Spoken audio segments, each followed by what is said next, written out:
2017 to order at this time. If you could please either silence or turn off your cell phones, if you wouldn't mind, and join us in the Pledge of Allegiance. Pledge allegiance to the flag of the United States of America and to the republic for which it stands, one nation, under God, indivisible, with liberty and justice for all. Mr. Bailey, you're with us on the phone? Yes, I am. Thank you. Denise, additions or corrections to the agenda? We have two additions: OLCC temporary application for Heart Mountain Store for Rocky Mountain Elk, and loan default assignment agreement ratification. We also have three deletions: airport electrical contract, airport update, and courthouse remodel update. Okay, thank you. Okay, our first item is a timed item. One of our citizens here in Lake, in Lake County has brought this forward and wanted to have a discussion with the board on a Second Amendment ordinance proposal. So at this time, I'd like to ask Mr. Tim Harris to please come up.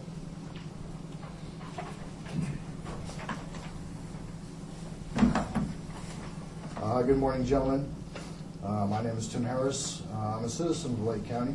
I'd like to thank you for the opportunity to present the Second Amendment Preservation Ordinance. In the interest of time, I'd like to introduce Rob Taylor and Tom McGurkin, the authors of the ordinance, to make the presentation. Thank you. Thank you.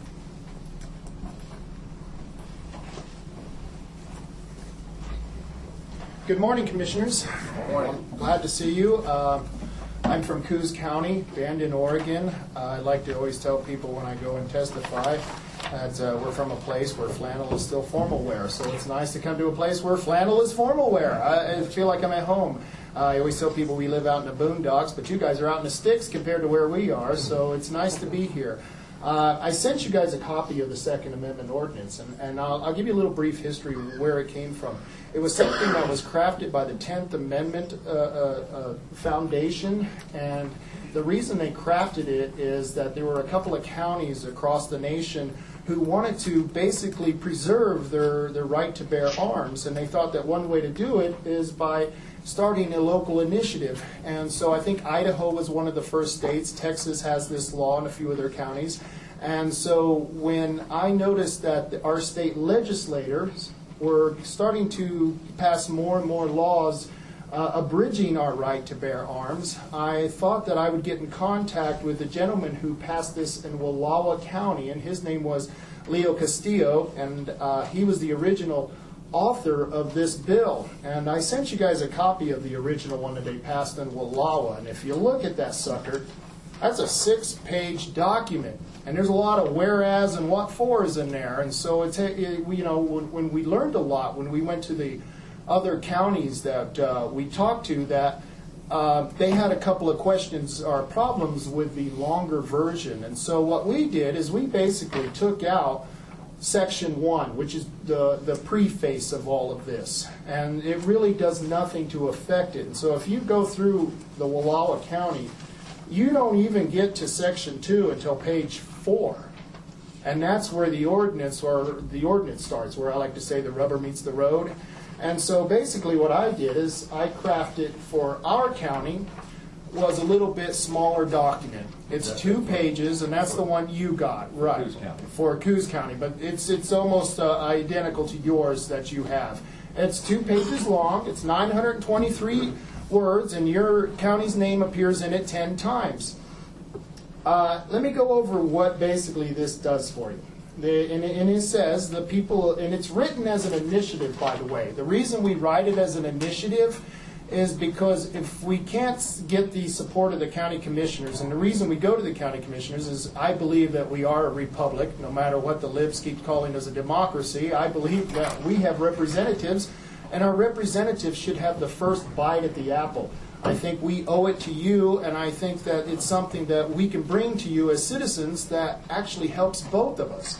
And I'll get into how this will help both of us. But I want to read the first part of this. It's Section 1. It says, "The people of Lake County do ordain that the following ordinance shall be known and may be cited as the Second Amendment Preservation Ordinance. This Second Amendment Preservation Ordinance, A, preserves the right of the people on and in Lake County to 1, keep and bear arms as originally understood in self-defense and preservations and in self-defense of one's community and country.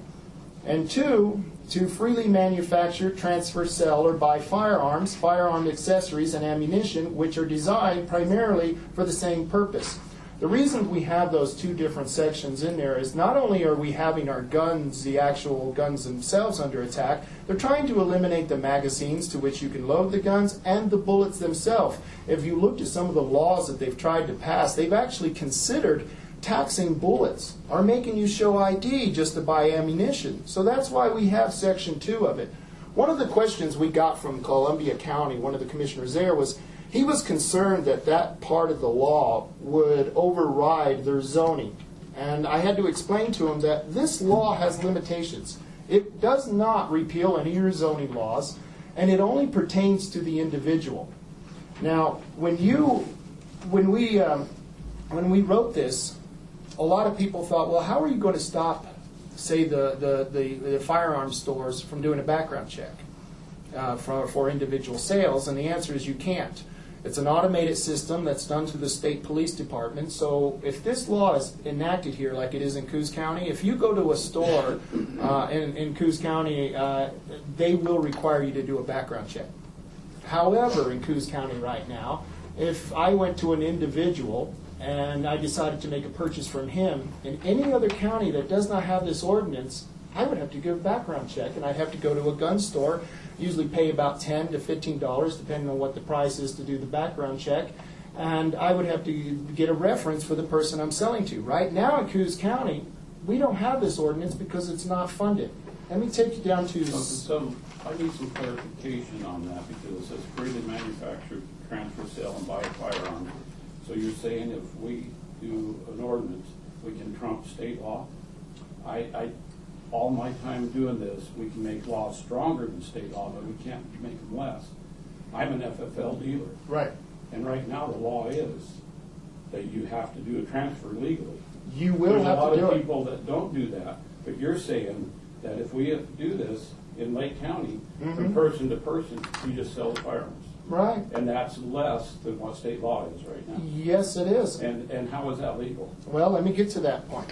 Let me take you down to skip through Part B, because that gives you a reference of what we're talking about as far as the Second Amendment and the 27th Amendment of the Oregon Constitution, which actually gives us our right to bear arms. But let me take you down to Section C, where it says, therefore, any regulation of the right to keep and bear arms or ancillary firearms rights that violate the 2nd, 9th, or 10th Amendments to the Constitution of the United States of America, or Article 1, Section 27 and 33 of the Constitution of the State of Oregon, as articulated herein, shall be regarded by the people on and in Lake County as unconstitutional, a transgression of the supreme law of the land and the spirit of liberty, and therefore, by necessity, void ab initio, meaning dead on arrival. Then if you go down to Part D, after Part C, it says, the people on and in Lake County do resolve by this instrument that the Lake County government shall authorize and appropriate, shall not authorize and appropriate government funds, resources, employees, agencies, contractors, buildings, detention centers, or offices for the purpose of enforcing any element of such laws or orders, mandates, rules, or regulations that infringe on the right of the persons to keep and bear arms. So really you're not overriding the law. You have the law, you're just not going to mandate it. There is no state or federal law that says you have to put funding towards any mandation. And to prove that to you, the other thing that I said to you guys was a law that Oregon is the only state in our nation to have, which is partly what we crafted our Second Amendment on, is that it tells you as a county and us as a state that you shall not provide. Let me read this to you. It says, for public safety and personal generally, enforcement in federal immigration laws, no law enforcement agency of the state of Oregon or of any political subdivision of the state shall use agency monies, equipment, personnel for the purpose of detecting or approaching or apprehending persons whose only violation of law is that they are persons of foreign citizenship residing in the United States. Basically, this right here tells your sheriff, your police departments in your cities, and the state law enforcement that they don't have to uphold federal immigration laws, laws that we respect and think are very good laws. And because of that, the sheriffs of several different counties, and I don't know if you saw this, and I didn't even look to see if Lake County was on here. No. Thank goodness you guys aren't.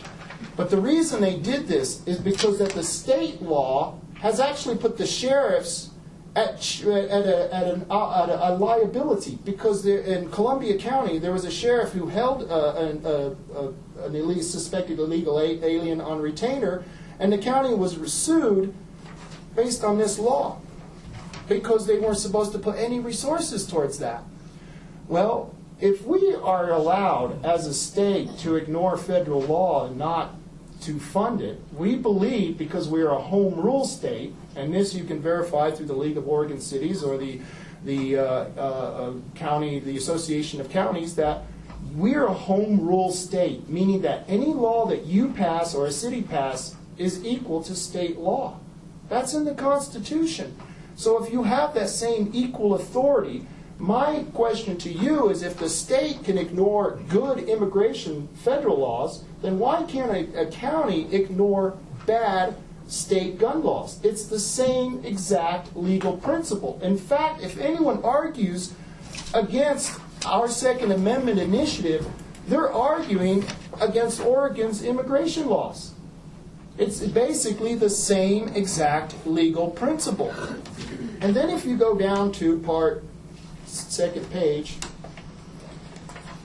Part E, it says, "It shall be the duty of the sheriff of Lake County to determine as a matter of eternal policy and county concern per ORS 203035 whether any federal, state, or local regulations affecting firearms, firearms accessories, and ammunitions that is enforceable within his or her jurisdiction violates the 2nd, 9th, or 10th Amendment of the Constitution of these United States, or Article 1, Section 27 or 33 of the Constitution of the State of Oregon as articulated herein." Meaning he can determine whether these laws are in violation of the Constitution. And someone says, well, you're giving the sheriff discretionary powers, when in fact we're not. The sheriff already has that discretionary power. And to prove it, look at your list of sheriffs. They're using their discretionary power not to uphold federal law. That's an authority that they already have. In fact, I would argue any time you have a police officer pull over anyone, the first thing they have to determine is whether they're pulling someone over for an actual violation and whether they're violating their constitutional rights or not.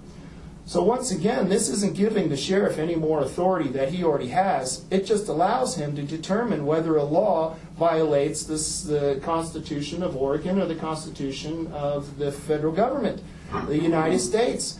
And the only thing that could possibly happen if he decides not to say that a law is in violation, then all you're doing is allowing the state to uphold their state laws. Meaning that if he decides not to, if someone, say I purchase a gun from someone, and the state finds out about it, they come and arrest us. Well, the sheriff at that point can make a determination on whether it's proper for them to do that or not. Now, most sheriffs, let's say this incident's happened. Let's say you have the federal government or the state government come in here, and they ask one of your sheriff's officers to participate in an arrest. And the person that he arrests says, well, wait a minute, I got an ordinance that your officer just violated. Well, who determines that? Well, according to Section D, the sheriff determines that. So automatically, the sheriff can pull you out of liability by his own determination. Now, it does give him a little bit more leeway, but the main thrust of this ordinance is that it gives your county the permission not to fund it. And it's codified in this ordinance by the people telling you that we give you the permission to ignore bad state laws. And that's why we believe that we have never been challenged in all 4 counties that we now have this enacted in. 3 of the counties that enacted it, Curry County, Wallowa, and Wheeler, enacted it by a vote of the board. The county that I came from, we enacted it as an initiative through a vote of the people. We had a 70% turnout with 60% of the voters voting in favor of this. That's a very powerful message, not only to the county commissioners, but it's a very powerful message to our legislators in Salem.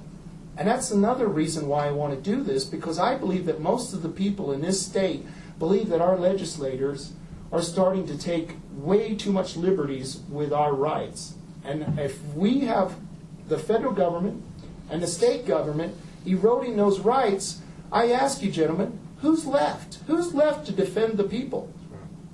You 3.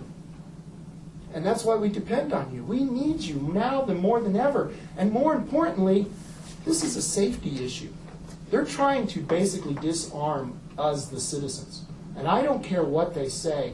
I have talked to these people in the private rooms. I have done debates on the radio with Floyd Przansky, one of the leading anti-gun representatives up there. And I can tell you right now, in private, he'll tell you, he not only wants to take guns from you and me, he wants to disarm your police officer. Right.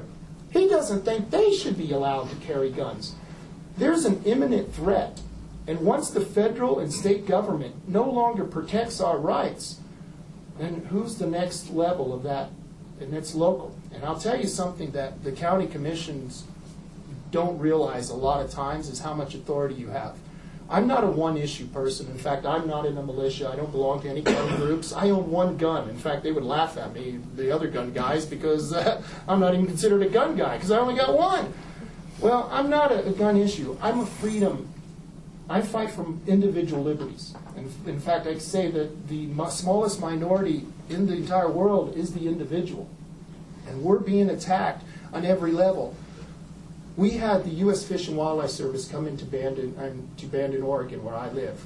And they wanted to take from the mouth of the Coquille River all the way up to the 10-mile marker on both sides of the river. They wanted to turn that agricultural land, some of the most pristine agricultural land in the state, into a mosquito marsh.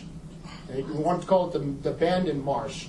We call it the National Mosquito Preserve for the reintroduction of encephalitis and malaria.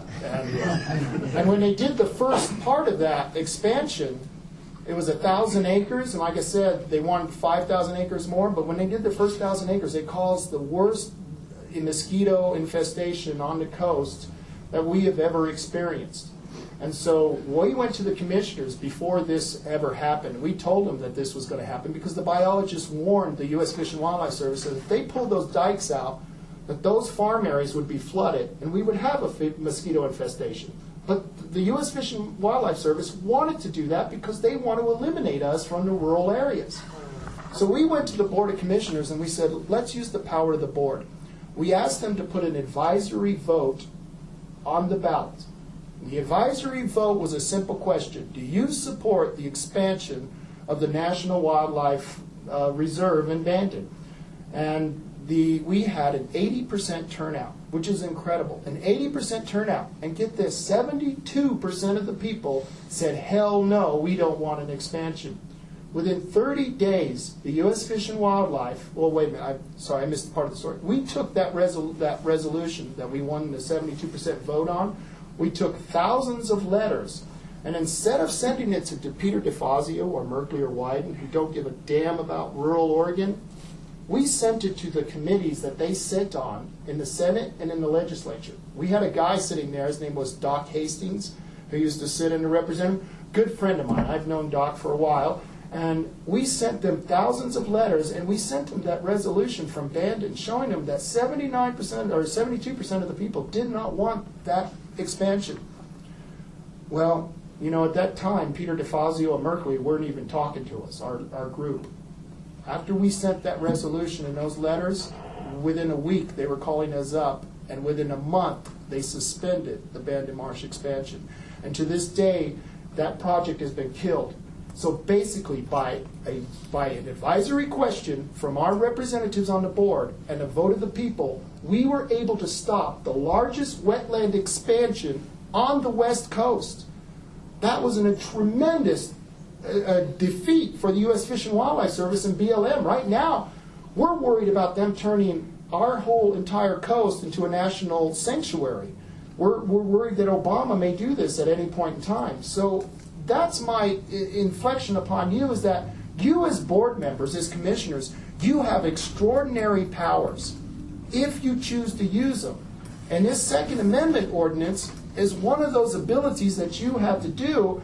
And because Oregon is a home rule state, which gives you guys equal footing as the Oregon Constitution, this is the perfect way to send that message.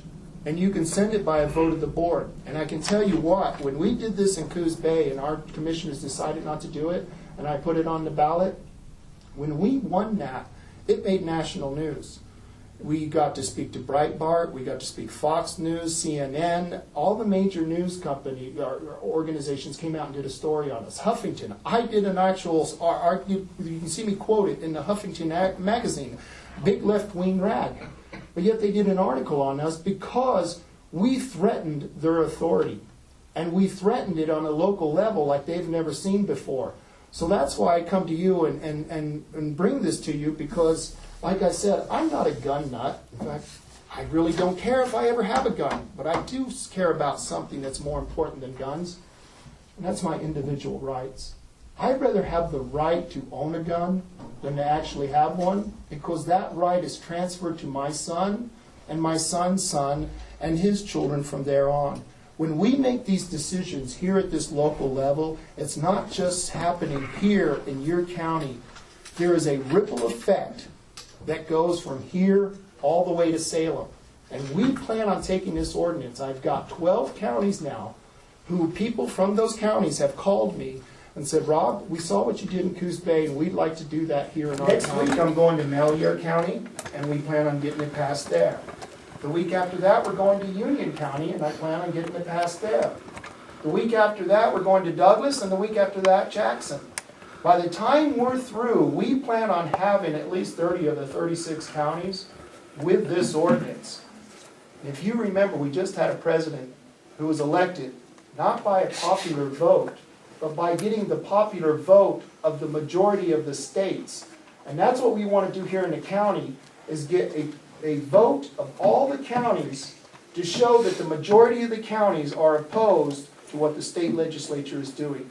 So not only do you give yourself protection to your citizens here in your county by enacting this ordinance, you send a message to the legislators, and you give an overall protection to the other counties who are going to follow suit and pass this. And I know it's going to be passed because you can see the writing on the wall. And the further we go into the legislative session, which starts in February and goes until July, you're going to see many different counties pull this ordinance out and enact it by a vote of the board because their citizens are demanding it. And so that's why I, as myself, have taken it upon myself, not as an organization, I'm just an individual. I like to say I'm an optician from Albuquerque when I moved here, but I'm just an average guy who can see the writing on the wall. And I know it's going to happen, and I've been in politics a long time. I was a governor's advisor for the New Mexico governor.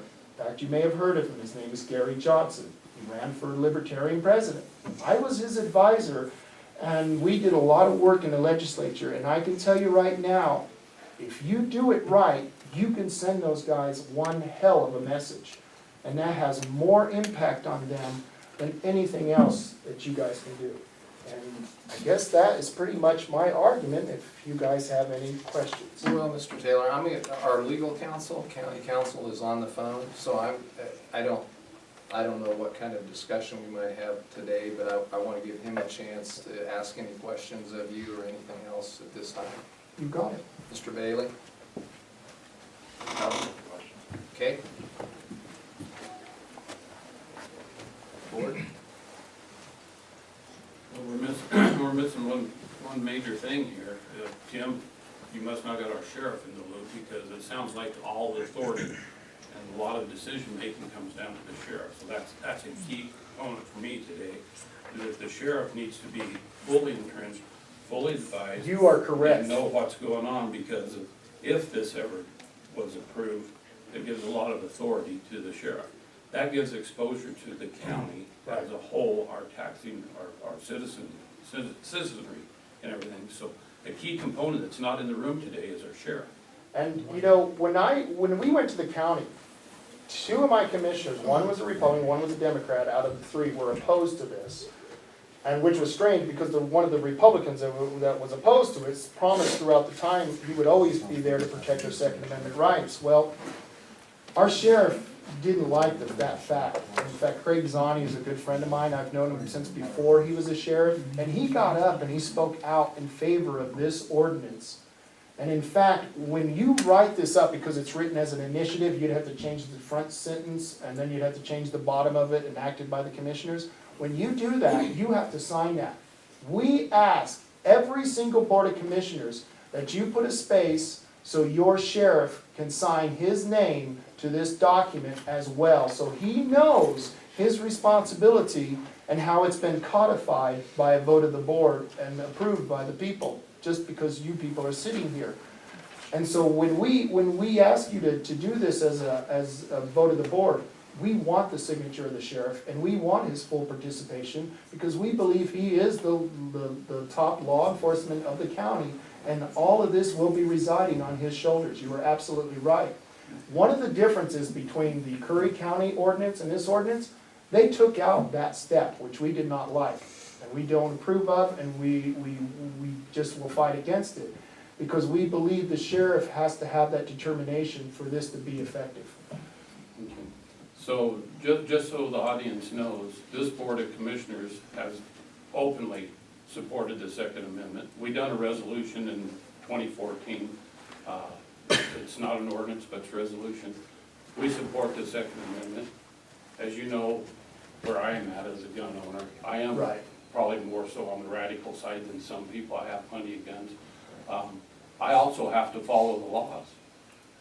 So me as a commissioner, I can set laws. As an FFL dealer, I'm going to be very cautious as I move forward if I'm setting law that can go against what I'm held to at a standard by the ATF. In fact, you could lose your license by upholding this law in your county, and that's why I keep saying this has nothing to do with the stores. It has to do with individual purposes on an individual level. So I'm just putting it out there for me as an individual, and with my private business away from being the commissioner, this is very unique. It is unique. And whenever somebody says I could lose my license by doing this, bingo, red light is illegal. So it makes me a little nervous. I don't hold back punches, I tell the truth. I don't want to lose my FFL because I believe that's a right to be able to sell you guns legally. So, just put it out there, let people know where me as an individual's at, and that I have to follow the law. And we would never, and we had the support of all the gun stores in the county of Cruz County. In fact, all of them came in, and they understood that they would never, this would never affect them, because like I said, the system is automated through the state police, and you have to fill out those forms. There's nothing you can do about it.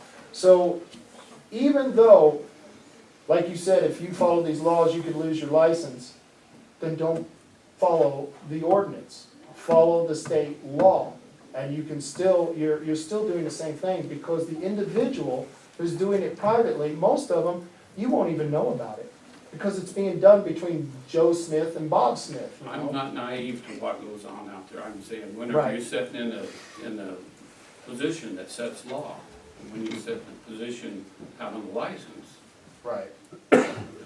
There is liability. you can't say that I don't understand it whenever you're sitting in those positions. Right, and you do assume some liability. I completely agree with you. But isn't that life? Life is living with a little bit of liability. And I tell you what, that's part of having a free society. You have to take those risks. If you don't take those risks and you don't push that envelope, they're going to take every last thing away from us. And that's why I'm here. I don't know if you've ever heard of the Cooley Doctrine. Have you ever heard of the Dillon Rule? Back in the 1800s, a judge made the Dillon Rule, which said that no locality, no municipality could ever override state or federal laws. Well, the Cooley Doctrine, which was written a little bit later by Supreme Court Justice, Cooley was the man who wrote it, basically said that we have to, at a local level, defend those constitutional rights because they're not about the federal government, they're about the individual. And that's why we need your protections. We come to you because we look at you as those people who are in power, in positions of power, to be able to do those things for us. And that's why we look to you for your guidance, for your experience. And like you said, there's going to be liability to this. But to this date, not one single person has ever gone to jail because of this ordinance. To this date, and it's been active in Wallowa since 2013, nobody's ever challenged it. And you know why they've never challenged it? And by the way, they promised me that if I put this on a ballot and I passed it, that it would face all kinds of legal challenge. If they challenge this law, they're challenging their own state immigration law. If you look, the wording's almost exactly the same. So if they sit there and they challenge our law, they're defeating their own laws. So we're going to use their own methods against them if we have to. And like I said, if they can tell your sheriff not to uphold really good immigration laws, I think we can tell your sheriff not to uphold really bad gun laws. Personally, I know where the sheriff stands on this, but I'll let him disclose. I don't want to put words in his mouth. As far as the liability of the discussion we just had, it comes down to liability of an individual or liability of a citizens, and that's where I stand. And I will turn this over to Tom, and he's going to explain to you maybe a little bit how not only this may not only just be a liability, but because we don't know what's coming down the pipe as far as the legislature, this may save you a ton of money. And not only that, it may give your police officers a heck of a lot more protections than they had before, because there are people who may not be able to attain guns for one reason or another because of the way laws are being passed and the state law. But my sheriff, one of the stories he tells is when he was a patrol officer, some guy got the jump on him. And it was a citizen who pulled up on him, an armed citizen who pulled out his gun and put the gun to the guy's head and stopped him from beating up on the police officer. That was a situation about it just a week or so. A situation in Arizona where a good Samaritan pulled up to a guy beating the crap out of an officer, a state trooper, and shot him. This is an issue because our sheriff knows that we have his back, because we know he has our back. And that's why we like our sheriff, and he keeps, he'll always be in office as long as he's alive and wants to run. And that's because he always looks out for us first. And that's why he was very supportive to this. So Tom is a former police officer. I'll let him take it from So, here. a couple of questions real fast. Yes, sir. So this would have to be enacted for it to go countywide to any incorporated cities or towns also? Because Yes. it wouldn't take them in, so it'd have to go to the town, and the city pays them. Right. Now, it would have to do that, and I'm actually considering going from town to town in my little town of Coos County and doing that, because there's 7 cities there, 7 incorporated cities. I was getting signatures for this a couple of years ago, and the lady from Lake County came by, and she goes, "Oh, I live in Lake County." And I go, "I've never heard of that. Lake County, where's that?" She goes, "It's the biggest county in Oregon." I don't know if that's true. Is that Third. Third? Okay, well, she thought it was the biggest one. She said, "I really wish you would come to my county and present this to my county commissioners." And that was over 2 years ago. And it's a thrill for me to come here now and to be able to talk to you, because like I said, I'm not a gun nut, I'm a freedom nut. I believe that every individual liberty, right now I've got a bill in the state legislature that Ms. Thatcher has, and it's the jury nullification bill. And it upholds your Sixth Amendment right to an impartial jury. See, I'm not a an issue person. I fight for individual rights. And when I see these individual rights starting to erode, you have to use every aspect that's available to you, because we have a system. And if you don't use that system, what happens is you get things what happened up in Mulhare County, the occupation. See, people feel like they're not being listened to by their government. And even when they are listened to, they don't think the government cares and they do whatever the hell they want. And then they're to the point where they're physically occupying federal buildings. Well, we know that we're not even close to that stage, and that we have to use every tool in our toolbox. And this is just one of them. And like I said, if you look at the Cooley Doctrine, it gives you perfect right as a municipality or a county to uphold our rights, because you're the last and best defense.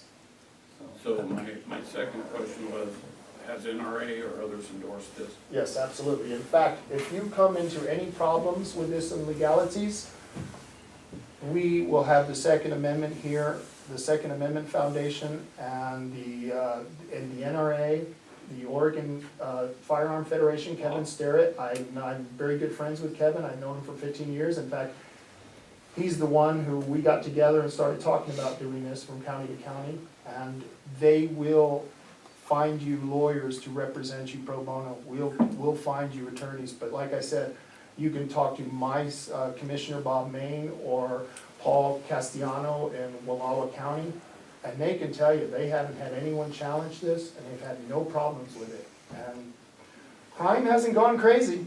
People aren't shooting each other in the street, beyond what the liberals tell you, you know. So, any other questions?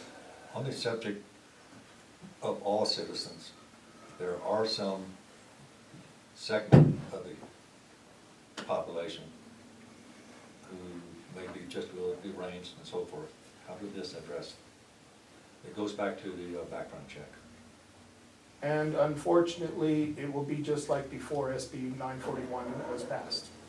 And you have those liabilities, and once again, how do you know that same person isn't gonna jump into a car and take out a crowd of 30 people in a backpack?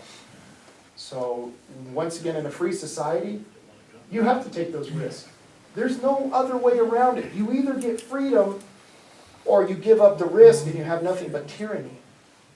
But I can guarantee you get the tyranny, you still don't have the security. I'd rather have the freedom and know that I protect my own safety than to have to rely on anyone else. The Second Amendment was based on having a deterrent to federal or any government. Any government, foreign or domestic. And that's why when people stand up and they say, well, these AR-15s, they're not for hunting, and I go, yeah, neither is the Second Amendment. It's nothing about hunting. It's nothing about self-defense. It's about keeping you protected from a government that may go rogue at some point in time. And in fact, in this country, we originally had gun lists. But the gun lists weren't lists to take away guns. They wanted to know that you had a gun. And if you were on the list and didn't have a gun, they would provide you one. So they actually had gun lists in this town, not to take them away, in this country, but to actually make sure that every citizen had a gun, so that if the redcoats ever came back over the ocean, that we would have a citizen army that would be really enabled to defend themselves. My concern keeps going back to not so much redcoats coming back. It's always saying that Japanese was hesitant of invading the United States because everybody had a gun. But my concern is, as our government keep putting constraints, eventually that could be our strongest concern. Yes. Our own government. And in fact, living in Bandon, Oregon, I know several of the elderly ladies who, when they were teenagers, and this would have prevented them from doing this, SB 941, when they were teenagers, they would switch off guns and go patrol the coast. I don't know whether you know that, but they had a citizen patrol. In fact, there was a Coast Guard unit up above the bluffs in Bandon. And they used to overlook during World War II, and the citizens would have patrols, and they would have a gun, a place where they would store their guns, and then we would go in and you would borrow a gun. Right now, that would be illegal under SB 941. You couldn't do that. But yet they had to do that because we were attacked. Our Pearl Harbor was attacked by Japanese. And not only that, Oregon was attacked. They sent over balloons that they were trying to use as incendiary devices to set our forest on fire. In fact, you can go to Bandon and there's a ring from one of those balloons that landed not far from our shores.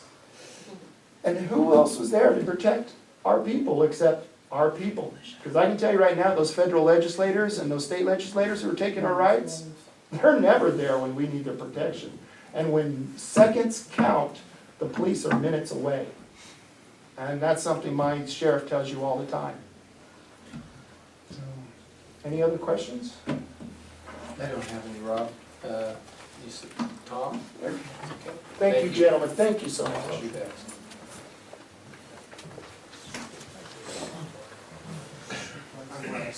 Good morning, Commissioners. My name's Tom Kurgan. I'm out of Coos County. I came down here with Rob Taylor. I want to echo what he had to say about your position on the Second Amendment. I admire that. This is the first county that I've been to where the entire commission is pro-Second Amendment. It's a very, very good feeling, I'll tell you that. I retired from law enforcement out of Curry County, and I spent 17 years in security, law enforcement, investigations, what have you, Alaska, Washington, and Oregon. So I have a little bit of a background on, I'm not an attorney, but I do have a background on how the law works and how law enforcement works when it comes to this. Briefly before I forget, to answer your question about the mental status, under the Patient Protection Act, there's not an agency in this state that would be able to obtain anyone's personal medical records without that person's approval. And you can't go to the person's psychiatrist and ask if he's being treated. It's not going to happen. There is no database for police to check to see if a person has any mental issues, that he's been adjudicated. I think the only way that they would be able to obtain something like that would be through after a person has been hospitalized in a state hospital where he's been adjudicated to that arena. So you never know when a person's going to snap. And it could be alcohol related, it could be drug related. You never know when it's going to happen. Some people can become psychotic just in a snap of a finger, and there's nothing to prevent them from committing harm to anybody with a knife or a firearm. Matter of fact, in Britain they also have, where we have turn in your guns, they've got turn in your knives because they don't have any more guns. So that's what they're doing. You literally have to register kitchen knives now with the government. Literally. So that's something we don't want to get to. The other issue that Mr. Taylor was talking about, the immigration and overstepping federal or state law. A prime example of that would be where the people have control over our destiny, is the marijuana issue. What did Oregon do about the marijuana issue? We put it to the people for a vote. However, it violates federal law. Same thing.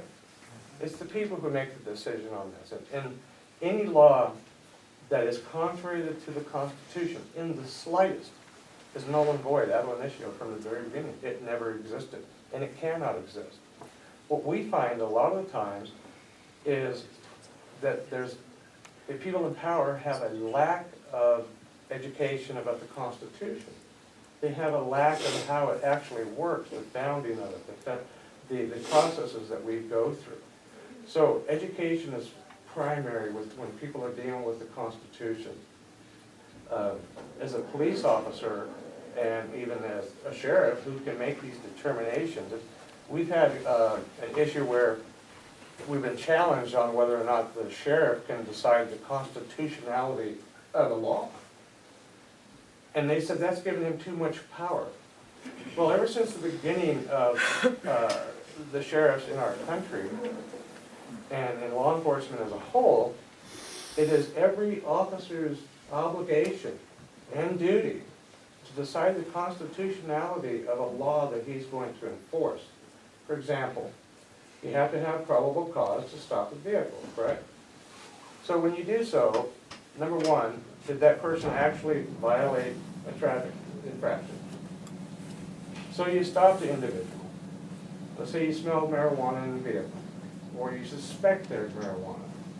That officer has to determine whether his next step is going to violate that person's Fourth Amendment right, whether or not he's holding them longer than was reasonable, whether or not he's going to violate the person's Fifth Amendment right. There's no such thing as Miranda. Miranda was from 1966, and it's a Miranda is the name of the individual who was charged. It is not Miranda rights. There is no such thing. These are your Fifth and Sixth Amendment rights. So, basically what you have here is there is no such thing as a constitutional right. These are God-given inherent rights, which no man who has not given you a right has no right to take something from you. So in other words, any man who wants to tell me I cannot possess a firearm or whatever is going to violate the Second Amendment can't do it. And it's our duty to be educated and to be able to fight these things and be fight it in the courts, not to argue on the street. So I hope I answered your question sufficiently about the mental status and how you handle it. When I was an officer, many times, majority of the time, I worked alone. I worked graveyard, swing shift, all of them, with very little or no backup. Like after 3 in the morning, everybody's gone. I was the only cop on in the county, right? And I was a city officer. So there was times I never had any backup. And I'm 5'6". I'm not a strapping guy. I am if the guy's 4'11", but that's here and there. And I can take that guy, right? Anyhow. Not necessarily. So, it reminded me of a story, but we don't have time. And there's been times when I wish that I had somebody, a citizen, to help me out, an armed citizen. And I know lots of officers who have had that happen with them to back them up. Yeah, I've had a guy come over and help me wrap someone up on the ground I'm cuffing up when I'm he's getting the best of me. You know, and that's always it's always welcome. And one of the most sweetest sounds an officer can hear is that siren. There's a lot of times when you didn't hear that siren. So you had to baffle them with BS as much as you could to try to prevent you having to shoot him or him shooting you. And it's what I'm saying is having more weapons out there with people who are responsible to help protect you. That's what officers like. And I think I would say about 99% of them would encourage that. No question about it. Police are, the reason we carry guns is because I can't fit a cop in my pocket. It's not going to happen. There are rarely ever an incident where an officer is there at the moment prior to the commission of a crime or during. It's not going to happen. They clean up the mess, and I've cleaned up a lot of messes, where the person who could have had a firearm and could have used it to protect themselves had died. I've been to calls where people have walked into homes, burglars have walked into homes in the daytime.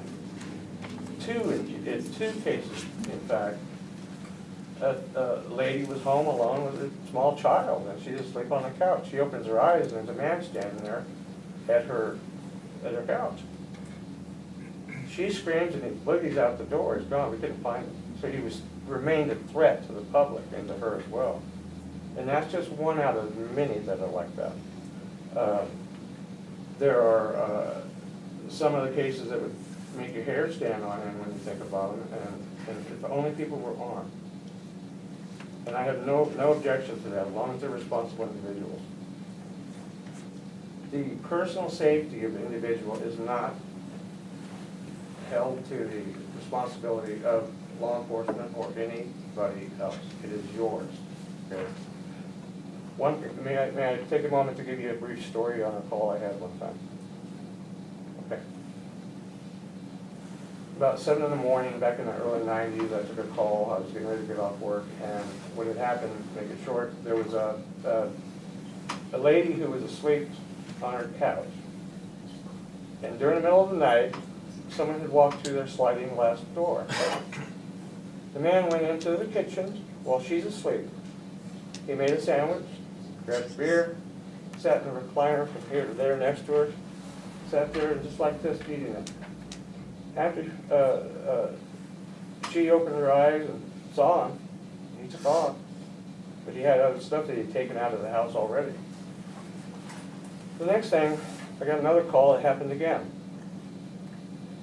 Well, he had walked into this house, and he had walked around. He found one of these child's plastic baseball bats. He's walking around inside the home about 3 in the morning while the people are sleeping, a man, a wife, and their kids. He walked to the bathroom, which is between the 2 bedrooms, mud on the floor. He went through the cabinets looking for medicines or prescriptions or what have you. And he finally left. He took some property with him. About a half hour later, he left. Well, let me back up. The first house, he took a handgun from them, 38 revolver. And then he had that weapon with him while he was in the second person's home. Okay. He went out in the place called Harbor, outside of the city limits, and shot himself in the head. This guy was obviously mental. Okay. But he could have done that to the entire family, 2 families, or 3. You know. And I was the only officer on. So I couldn't patrol everywhere. I couldn't be there. All right. So we cleaned up the mess, and that's what the day shift had to do with after he did this. So, and that doesn't just happen in the home; it happens on the street. And where the responsibility is solely ours to protect ourselves. Like Rob had said earlier, we haven't had any objections or any challenges to this ordinance. The ordinance has been cleaned up. It's taken away a lot of the issues that maybe county commissioners or councils have had with it. And if you look at what's happening now, the 10 Bill of Rights that we have, out of the 10, how many of them, what is the most is getting the attack, is the Second Amendment. Why don't we offer equal protection, as we're supposed to the Second Amendment, as well as the First, Third, Fourth, Fifth, and so on? So if somebody is trying to take away one of the 5 parts of the First Amendment, your freedom of speech or your ability to express yourself openly, when they attack that, then you get people like the newspapers and all liberals want to jump on that. No, I can say whatever I want, right? But when it comes to the Second Amendment, they think that they can override that because guns are evil. No. Equal protection under the Constitution for every single right that we have. Again, they cannot take away a right that is inherently ours. Simple as that.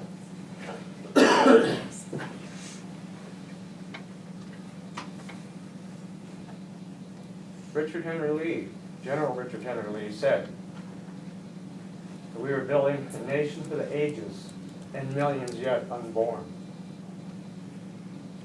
They weren't thinking of themselves at that time. They were building a country for today, for us. We are the wards of our next generation. They have no understanding of it. And what they can't understand, they cannot protect. Therefore, the responsibility falls solely on our shoulders as parents and guardians of their future, just as our founders were the wards of our future, like Henry Lee said. There was a man named Maximilien Robespierre out of France during the 1789 French Revolution. And he said that the key to liberty is in educating the people, whereas the key to slavery is in keeping them ignorant. One of the goals that I have is to educate individuals on their inherent right, their ability to protect that. And again, I think it falls down on a lack of education for individuals when they take us. A lot of people will swear in, I promise to protect the Constitution of the U.S. and Oregon. But it's almost like it's celebratory, where it just goes through the motions. Most of them don't even know what they're swearing to. So how can they protect it if they don't understand it themselves? Obviously, you folks have a very good grasp on the Constitution and our rights. As far as the ATF concerns on NFFL, there's a difference, obviously, and you know, between an ATF policy compared to a law to enforce. So we do have the right to challenge any of their rules, the constitutionality of it, but we need to go through the proper channels for it. We're not saying violate federal law. We're not saying violate state law. We're not violating anything. We just choose not to abide by an unconstitutional law that we know, proven, is unconstitutional. Now with Kate Brown, as you know, she just put out a memo for the entire state stripping individuals. This is a person who signed this like an executive order. And this would never hold water. They could challenge it and they could win if they wanted to. Employees are too afraid to lose their jobs and their benefits, so they're gonna say, okay, whatever she says. But she has no right, she didn't give these employees the right to protect themselves. She can't take that from them, technically, legally. So she's stripping American citizens, her own state citizens, of their Second Amendment right, which she has no right to do. The new laws coming out of Salem that we're seeing are so draconian. We knew that SB 941, when that came out, that they were going to use that as a stepping stone for creating amendments. And what did they do? They did it. They come out with a handful of new ones, new laws that they're going to try to strip us of our rights. And our sheriff, Craig Zanny, stood there in front of the commission and said, this is nothing but a backdoor scheme to register and confiscate firearms. And he is absolutely right. Absolutely right. Because what is the next step? Confiscation. We've seen this countless times throughout our history in different countries that are unarmed. Look at Chicago, highest murder rate capital, okay? Why is that? People aren't allowed to protect themselves. They've been conditioned to believe, pick up the phone and call police. They are the professionals. They have the gun on their hip. Well, they don't have to be the professional. We are professionals, our own. We have a duty to protect ourselves. All they want to do is throw more money and more gun laws on top of the heap, and it keeps getting bigger and bigger. And as that happens, your rights continually erode. It's just the name of the game. It's just how it works. So we as citizens need to step up. And you as the representatives are our voice. We count on you, as you know. We respect you. And for people to run for office, it's admirable because you can't find so many people who want to stand up and help their communities like yourselves. So I ask you, please take a look at this very closely. Consider it. Pass it. You will have the very much appreciation from the individuals of this county. And as far as people who are against or for gun control, it's not going to affect them. They don't need to worry about it. They're not violating any laws that they think they might be. So at this point, we're asking all the counties to protect us. We're telling the state, you don't have a right to step on us anymore. We don't have to follow your unconstitutional laws, and we are not going to. I will not.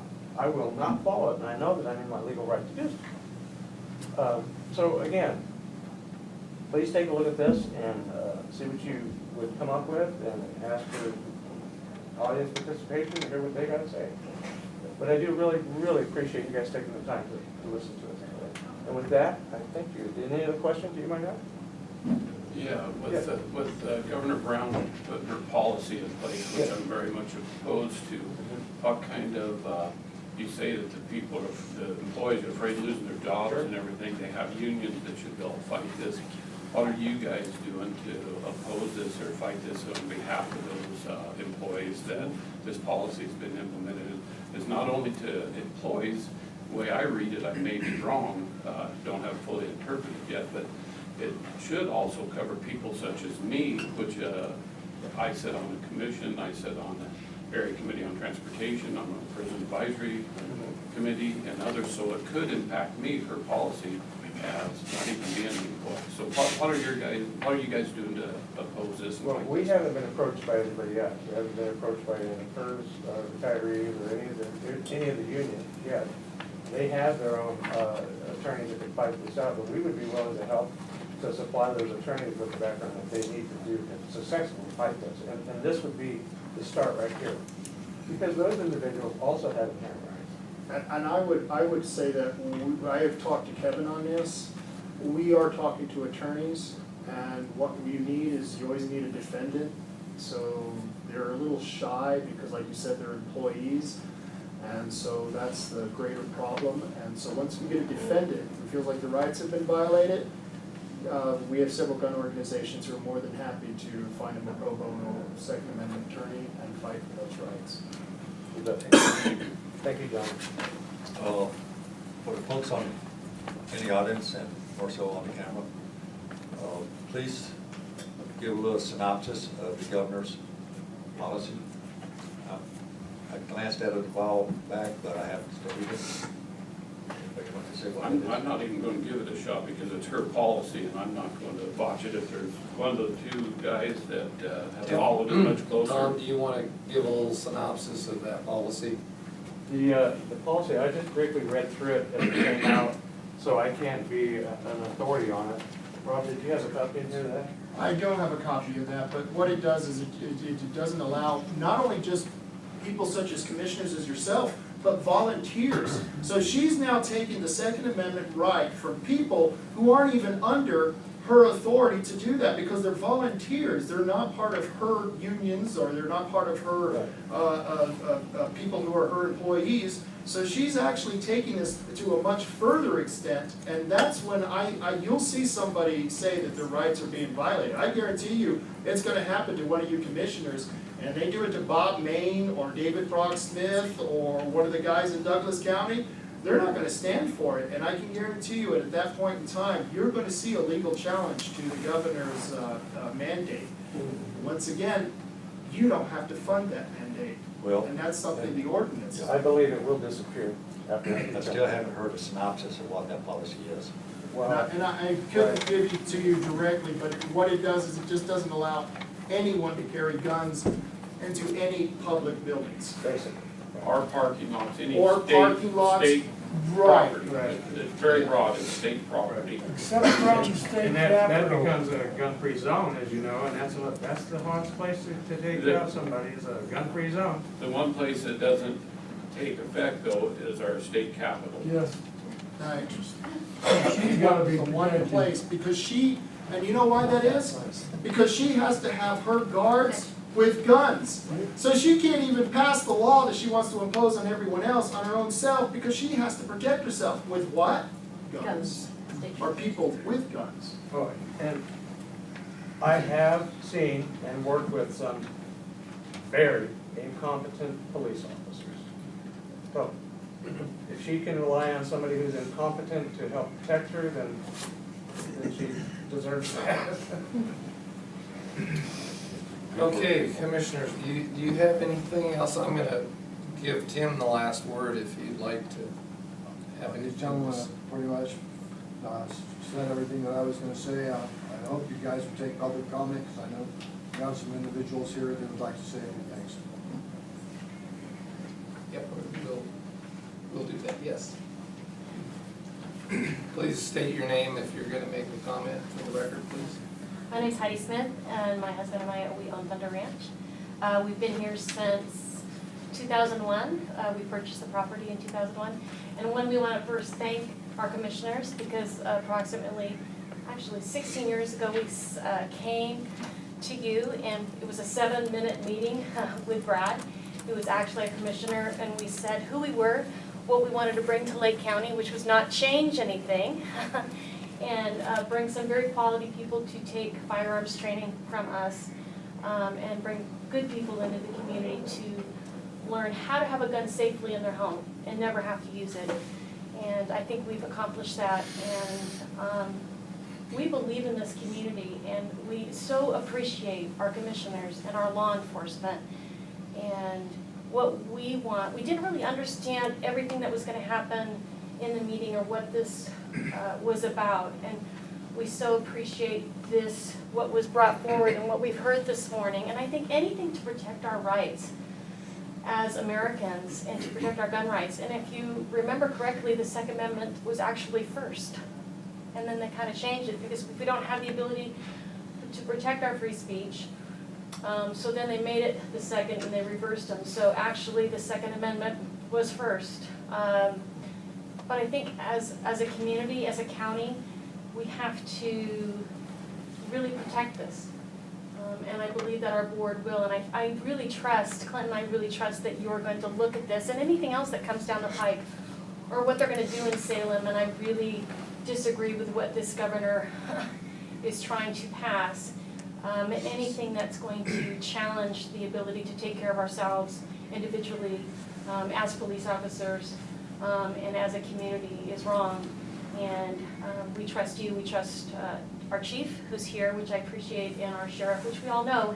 I have a Second Amendment, a challenge coin that's got the Second Amendment on one side, and if you only knew how rare that was, we have police officers that come, and when they see that, they just beg for one. And so we are so blessed to live in this county, but I think Clint and I just want to say thank you to our commissioners, because we know that you really want to support that. So we believe that you're going to look at this and do the right thing. And Clint and I were looking at it this morning as far as what our students bring, what we require of our students just to come and learn from us. What we require is stricter than what it is to purchase a firearm. So to come and learn how to own a gun safely in your home, you have to have a criminal background check or have a concealed weapons permit. You have to provide a military ID. If we can't make a copy of that, we have to get a visual when you come. So we bring good people into this community, and we are pretty strict on what they have to have as far as backgrounds, because we don't want to bring bad people into the community. And if you come take a class, and many of you have taken classes from us, and you have to go down and see Heather and get a background check if you don't have a concealed weapons permit. So as far as what we bring in financially, if our governor succeeds in some of these things that she wants to do, that money will go away, because Clint and I will not be able to operate the way we want to. The average student, and I looked at it last night, just our student that comes here and spends hotel, gas, food, that's over $500,000 a year into this community. That's not even what they pay us. That is just what they bring into your pockets. And they don't vote, they leave. So they spend their money and then they leave. They get the hell out of town and they don't care about their policies. And I think that adds up. That's a lot of money. And the hotel tax is what Brad's told me, because the hotel tax for Lake County is higher because of our students. And I think we didn't bring Thunder Ranch to California. We brought it to Lake County, Oregon. And we do not want to allow Governor Brown to have us to take it to anywhere else. And we want to keep it here. And we trust you, as our commissioners, to protect us from any laws, from her pushing anything else down our throats to have us leave here. Because we plan on staying here the rest of our lives, and to bring good people into this community to spend their money and leave, not push their agenda, and to leave, and to keep good people coming into this community. And again, we ask for very good background checks. We ask to, again, they're stricter than the gun laws that are out there, that I think we already ask for good things when people are asking to purchase a gun. And again, I can go on and ramble because I can get upset about these things. Again, we didn't move it to California. We didn't move it to other states. We moved it here, and we thank you. I thank you for your time. And I ask again that you would look at this, anything that would keep us protected, and to keep doing what we're doing and keep Lake County just an amazing place to live. So thank you for your time. Thanks, Heidi. Heidi, I'd be real interested for you to spend some time really look at Yes, this sir. proposed ordinance. Yes, sir. And, you talk backgrounds and several different things, why you run your business, everything. Get time, really look at that. Yes, sir. This isn't something I believe that we'll act I can get a on copy of right that, away, please. but be sure and review that quite a bit. I really respect your and Clint's opinion Yes, sir. on many different things, so if you would. Well, one of the things without You speaking get up out there of and say your name. My Thank you, sir. name is Clint Smith, and I'll make mine short. One of the things that I like about it is they talk about banning ARs in the magazines, and yet, all the people that burned alive in San Francisco because of faulty wiring. A rifle and a magazine is not your problem. I can take 5 gallons of gasoline, a road flare, and I'll burn the hell out of a whole shitload of people. So it's not the guns, I'm saying, and, if you can get tacky about it, but, it's simply a tool. And, that's all it is. And, the whole idea of that being misused is no different than drinking and driving or any other idiosyncrasy as far as a tool. But, so I think this last, what was it, yesterday was Martin Luther King he's a radical kind of guy today. Well, over this weekend in Chicago, 10 people were killed and 29 people were wounded. It's more dangerous in Chicago than it is Afghanistan. Okay, so and they have the strictest gun laws of any place in the United States. So Lakeview's not too bad. Okay, so I don't think the governor knows what the hell she's talking about. Did you have something? I just want to mention that anybody in the audience would like to read a copy of this, they can go to CoosCountyWatchdog.com, COOS CountyWatchdog.com, and they can see a copy of that on there. Just click on the Second Amendment Preservation Ordinance. Okay. I don't know how many guns that Commissioner Winters have, but. Not enough. Off the record, I have less windows in my house. Yes. Good morning, my name is Reverend Kirk Quinlivan. I'm the pastor of the Faith Center Church here in Lakeview. And I'll keep my comments about as short as Clint's. I just want to say that I'm in support of this. I have read it extensively word for word. I like the way it's being implemented in the other counties that have already adopted it. I think it's a wise piece of government, especially in the context of that Kate Brown has very vocally said that she would carbon copy exactly what's happening in California.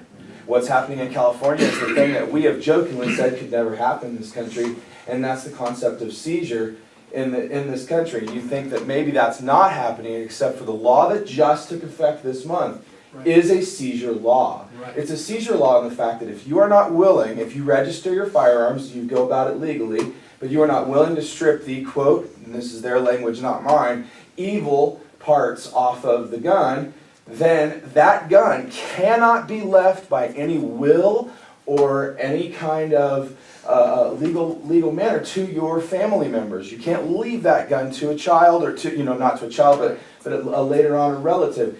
That gun would have to then be seized by the state at the point of your death.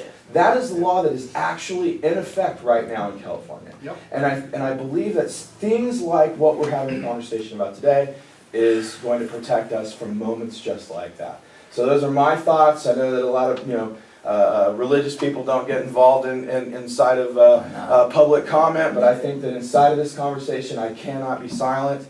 I think it's an issue of morality and it's an issue of personal rights. So I thank you so much. I want to publicly thank you guys for even listening to these comments today. I think it says a lot about who you are. I think a lot of wind was used to convince you guys of something. You're already pro-Second Amendment, and I appreciate that about Lake County. And I would publicly want to thank our law enforcement and our vets that have defended it for years and years and years. They are awesome. Thank you, sir. I'd like to just make a statement of hearing that there's a Facebook that the county commissioners want to ban certain weapons, assault weapons. That is not the case. I mean, whoever put it out on Facebook does not have their information correct. Yeah, I would second what Commissioner Kestner just said. Whoever put it out, can you please, whoever that might be, if you talk to them, change that? We do enough things that we get in hot water over. It's terrible when you find out you didn't do it, so, thank you. Mr. Bailey, you still with us? Yes, I am. Anybody else? Hello? Yep, we're still here. I'm still here. Okay, was there anyone I else? have a meeting out of the office at 11, just so you know. Okay. I think we'll be through before then. Was there anyone else that wanted to make any statement for the record? And before you come up, the ordinance process, the commissioners will discuss this, of course, with county council, and there'll be, a lot of discussion over what we've heard today. But the ordinance process isn't as simple as us saying tomorrow, let's pass an ordinance. Right. So just so you're aware of that, there would be public meetings around this. Mm-hmm. Yes, please. Hi, my name is Angela Bowman. We just moved here to Lake County. I am currently receiving Social Security income, which according to a new law that just passed, would make it so that I could not own a firearm. And when this gentleman said that there's no records about finding out mental illness and whether you've been diagnosed with that, Social Security income, all of Social Security, so if you're a vet, if you're retired, they can look at anything they want to. And I'm really asking you guys to protect my rights. I would like to get a rifle. I have been an NRA member for life. When I was young, my father owned, at his death, over 600 rifles, pistols, firearms, and I've been around guns all my life. I currently do not own a gun. I'm just like you. I feel like I'm for freedom. I feel like I would like to fight for your right to have a business that teaches people responsibility with rifles and guns, teaches them how to shoot them so that they're more confident and they're not in a fear mode, which ends up, everybody knows when you're in fear mode, dangerous things happen to you and other people. And I can remember when I was young, about 4 years old, there was a situation where my father had to help a sheriff out as a citizen to help him under a guy who was belligerently drunk, and he was waving his pistol around, he was blacked out, but my father had to come and help the police officer. So I am a part of all the stories. My uncle was a police officer in Oregon, in Salem. He was also an advocate of firearms. I want you guys to protect citizens like us, like me. He says there's no cases yet where they have a defendant. I think all of us in this room are defendants for this. Potential defendants. Potential. So don't let this happen. Help us. Protect us. And can I say on this, we just had an incident in California where a gentleman, because he was a veteran, and they declared that because he couldn't take care of his own bookkeeping, that he was no longer allowed to own guns, and said the sheriff and the community and came together and stopped them from taking and seizing this man's gun. The sheriff came out to his community, and came out to his house, and 150 people showed up. This law has, like she says, that was for the Veterans Administration. That is a new administrative rule for Social Security. If you're someone who can't even balance your checkbook, then they can deem you the fact that you are not able to own a gun. And that is now an administrative law, not a legal law, as we would all put it. So she is absolutely right that that is happening, that they can't do it through the legislature. They're going to do it through their federal and state programs. And that's even worse, because then you have to deal with an administrative judge who, as far as I'm concerned, does not have the legal authority that a legal judge should have. Right. So And we want to include the VA in that too. Take in Oregon also? Yes, That's that is Oregon. It was So passed by Obama. Yep. Just It was a just first mandate, of January. presidential mandate. I don't appreciate that at all. The Social Security, Obama has passed executive order, basically that if you've been deemed mentally unfit, it basically goes down to anybody who's been depressed. Right. So they can take what is not an entitlement, but is a benefit to the recipients who have paid into this. How dare they take that and use it as just another crutch to try to make that confiscation or registration scheme? They're trying every little angle and poking at it.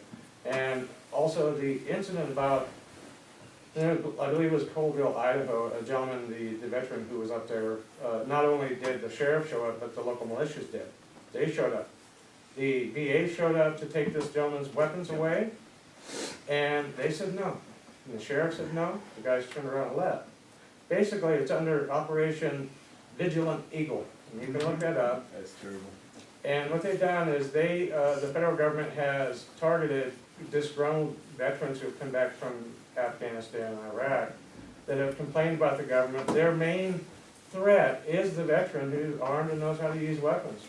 So what they've done is they've confiscated, the last number I heard was 260,000 veterans in the United States, their firearms. Not only have they taken theirs, but they've taken the person's spouse's rights as well, who has done nothing.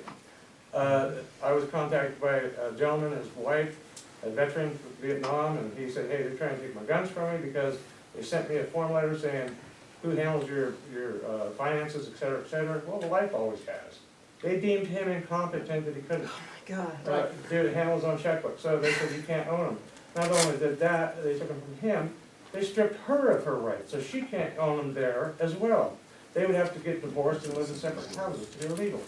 So that is a program going on right now, but where do they draw the line? Where do they stop the veterans and not start attacking police officers, security officers? Anyone who has ever had a gun or been able to legally Or anybody have who's one. never had one. And my wife handles my finances, and I don't want my guns to be taken. So I just want to comment. Thank you, Tom. Is there It's was in there a- anyone else before we close this that wanted to speak? Okay, hearing none, I'm gonna ask for a 5-minute break at this time, and we'll come back in at approximately 10:25. Mr. Bailey?